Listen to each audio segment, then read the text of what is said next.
going to be a dogfight. 610-632-0975. This might be my boy, Johnny in Ithaca. Is this Johnny K? This is Johnny K. Johnny K. Good, man. How are you? The knower of all things Patriots. He's also the son of my man, Steve Kallas from Kallas Remarks. What's up, brother? You getting set for a big game? Of course, you guys play big games every other day. So I know you're a big Patriots guy, but at least a realistic Patriots guy. What are your thoughts on this upcoming game? Where's the key matchup, and what are your concerns from the other side? Yeah, absolutely, Jeff. So I've seen New England obviously win a lot of big games. I've also, just as importantly, seen them lose a lot of big games throughout this really great run they've had the last few years. And I would just say, before really getting into it, we talk a lot about the four units, and I don't mean to discount special teams. As you guys in Philly will remember, in 2015, the Eagles went up to New England and beat them pretty badly, mostly because of special teams and seeing how big of an impact that could have in a game. But we've talked a lot about the Patriots offense with Brady and Gronkowski. He's probably going to play. We talked a lot about how the Eagles are going to defend them. We've also talked a lot about Nick Foles.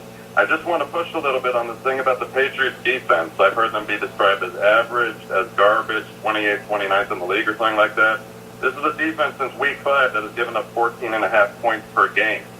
And I think their mentality is that bend but don't break, which I think you can also use to translate. That's how the Eagles, I think, are going to win this game, right? They're going to control the time of possession, just as Jacksonville did for 3 quarters last week.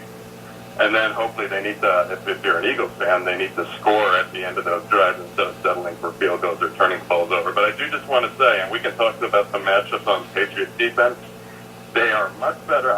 Look, it's probably the worst front 7 that I've seen in a Bill Belichick era, though I think the Harrison addition does help more than most people think. But they've also only given up 14.5 a game since week 5. I mean, that's a significant number in the NFL in 2017. Yeah, they're 29th in the league in yards allowed per game, but 5th in the league in points allowed at 18.5, at least in the regular season. So something to keep. You're right. And you mentioned, Johnny, and I've said this before, I think one of the things the Eagles can't do is leave points on the field. They have to finish drives. You're not going to beat the Patriots, with field goals. And do you agree with that? I totally agree with that. And I also think a guy you want to look out for on New England, their front 7 is not as strong as it's been in the past, but he doesn't get enough national attention. Trey Flowers, that's the guy you have to single out. Now, I don't know if people are talking in Philadelphia or across the country a lot about Trey Flowers, but it's a guy who had 2.5 sacks in last year's Super Bowl. I know Alex Mack was hurt a little bit, but he still dominated one of the best centers in the game, hit Ryan 4 or 5 times, especially down the stretch. And those are the type of playmakers you might remember. He had that sack when Atlanta should have kicked the field goal and probably won the game, but Flowers had a sack to knock him out of field goal range, send the event to hold because of Chris Long, who obviously had a couple big plays last week for Philadelphia. So I think Trey Flowers is a guy you definitely want to keep your eyes on. And I think in terms of, Joe, if I could just say, in terms of the general strategy, how I see Philadelphia winning this game, I am a New England guy. I do think the Patriots are going to win. But I think it's a combination of what Jacksonville did for 3 quarters last week, and then what the New York Giants did in the 2 Super Bowls they beat New England in. And what that is you control the time of possession, you get pressure on Brady, but you're going to need Nick Foles in this situation to lead your team on a big drive at the end of the game to win the game. That's what Eli Manning did 2 times. That's what Blake Bortles couldn't do last week. Yep. Brady is going to score in the 4th quarter. So I know we can throw a lot of he has all the stats. If you want a really great stat, in 6 out of the 7 Super Bowls he's been in, he's led his team on a go-ahead touchdown. Said that yesterday, absolutely.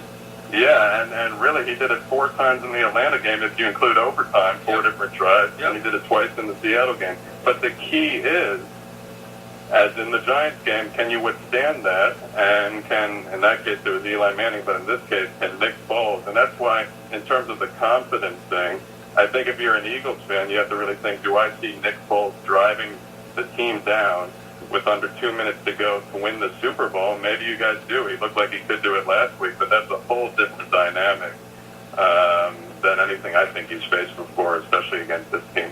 All right, Johnny, you're the Eagles. You're the head coach, Doug Peterson. What do you attack? Bill Belichick likes to exploit the other team's weakness. He also likes to attack their strength. What would you do if you're the Eagles, knowing the Patriots like you do? What would you attack first, and what would the game plan be? Yeah, so I think you definitely have to double Gronk. I don't think there's any way of getting around that. You have to get your hands on him at the line of scrimmage, as I believe one of your guests said earlier, and you have to double him. The guy I'd look out for on the offensive line, you want to go after Johnnie, who's had an up and down year. The Patriots' offensive line is a little bit better than most people give them credit for. They did struggle earlier. I think the tackles have really settled down, even though they lost Marcus Cannon. Their backups, Fleming and Waddle, have done a really good job stepping in.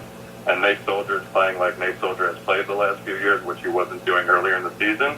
But interior there, Shaq Mason's one of the best in the game, but Joe Thuney, the left guard, is where you might be able to get some pressure. He was really bad in the Pittsburgh game, and I think Philadelphia gets some pressure there. And I think in terms of attacking the Patriots defense, they're going to take away your best weapon. And I think they're going to, now you guys might disagree, I think they're going to put 8 in the box, and I think they're going to contain Philadelphia's run game. So then you're going to have to look for probably your second or third pass options, and Nick Foles is going to have to make plays to win the game. And obviously, as you said, Joe, they can't turn the ball over. I would say that last week, Jacksonville actually won the turnover battle. In the Atlanta game last Super Bowl, Atlanta won the turnover battle. But you can't make a big turnover in a big part of the game, which New England often forces. And just to kind of wrap it all around, I know I'm going all over the place a little bit. All good. But New England, I think what they do, so defensively they give up a lot of yards and even a lot of points early in games. But just as important as Brady making these miraculous comebacks is the fact that New England's defense doesn't allow any points in big situations. And people just don't talk about it enough. So when it really gets tough at the end of the game to score, and this is where coaching comes to roll, maybe kick the field goal when you're on the 22-yard line up 8 instead of trying to throw the ball. Right. That's when you need your coaches to put your players in a good position. And we'll see. I know Peterson's an aggressive coach, but we'll see if they get into that situation, what he plans to do in that situation. So I think Philadelphia has a good shot, but I wouldn't underestimate, obviously, Tom Brady, which I know you're not doing, but also the Patriots defense. These guys play really good in big situations. They've been in a lot of big situations. Yeah, the last 2 Super Bowls that they've won against Seattle and Atlanta, they've outscored their opponents 39-0 in the fourth quarter and overtime. That is impressive. And of course, if you have Brady on the other side working the offense, that could be a problem for the Eagles. I tried to lay that out for folks. I think folks are underestimating Brady a little bit. Before I let you go, talk about 12 a little bit. And he's 40 years old, but the numbers would not indicate that. He's had an MVP type year. There was an issue, obviously, that came out, the issue of the ESPN magazine, and came out on ESPN.com. The infrastructure might be showing a little, maybe a couple cracks in it with the problems possibly brewing between Brady, Belichick, Robert Kraft, and the trainer Alex Guerrero. Any truth to that? And will that, or could that, or has that had an effect on this team? Yeah, I think based on what you said on Jacksonville, I know they were at home, but down 10 against the best pass defense in the league. After turning the ball over in the fourth quarter, well down 10, that great play made on Deion Lewis. They still came back, they still fought there, so I don't think it's going to affect them on game day. Brady's definitely going to be the quarterback next year. Garoppolo's trade ensured that. If you're looking for a really crazy theory, does Belichick, if they win their 6th, retire? Maybe that's a slight possibility. I don't see that happening yet. He did say he doesn't want to be Marv Levy and coach until he's 70, and he's kind of getting up there. But I think, look, Brady, and I know he has all the Facebook Watch stuff going on with this new thing about his personal life, which is very unpatriot-like, as you might assume. Yep. But he's the ultimate competitor on the field. So I think he's going to be fine in terms of their relationship as it relates to their in-play. And just the last stat I'll give you, Joe, because I know I've been on for a little bit, but they're going to throw the ball a lot. And just a really great stat, I don't know if you've heard this one, but when Brady in the postseason has thrown 50 or more times, he's 6-2. When all other NFL quarterbacks in history have done that, they're 3-28. And that just shows you how incredibly good this guy is. Yep. Obviously, their short passing game is up and kind of like a second running game, so focusing on White and Lewis is going to be a big key. But if this guy has to throw the ball, that's where he likes to be. He likes throwing the ball, and I think he's going to do an okay job of it. Johnny, need a prediction before I let you go, man. I can see the Eagles winning, but I have to say I like New England 31-20 because I think New England's going to force a big turnover late in the game that's just going to kind of blow the score a little bit more than the game would indicate. So I like New England 31-20. Turnovers. There they That's are what it's all again, about. the nails in the coffin. Hey, Johnny, great talking to you, man. I'll catch up with you again in the near future. Good luck in the game, and hope to talk to you again soon, man.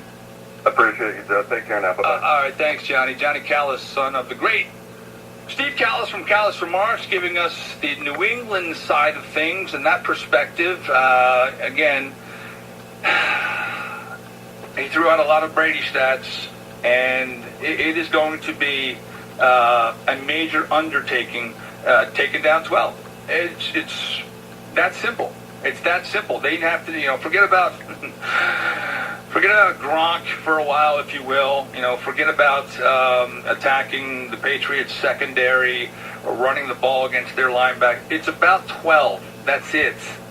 All right? You have to neutralize his effectiveness. It's that simple. On the other side, you can protect Nick Foles, and Johnny thinks that they're going to stack 8 in the box and try to shut down the run game of the Eagles, which was number 1 in the league this year at 132 yards per game. Then Nick Foles, and dare Nick Foles to beat them. I'm okay with that.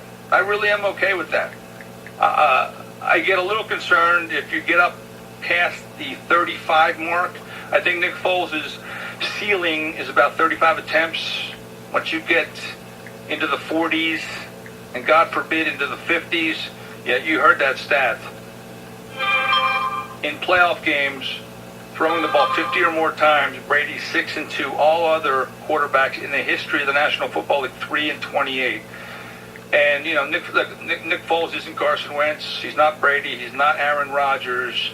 He does a nice job. Did a great job last week. But I think you have to keep, those numbers down. You have to have a balance of rushing and throwing the ball, and again, I think if they didn't attack 8 in the box, and I think they will because that is their strength, the running game, you should be able to run against this team. So I agree with Johnny. I think they're going to make Nick Foles beat you. If Nick Foles beats you, and this is not a knock on Nick Foles, then, hey, you deserve to win the Super Bowl.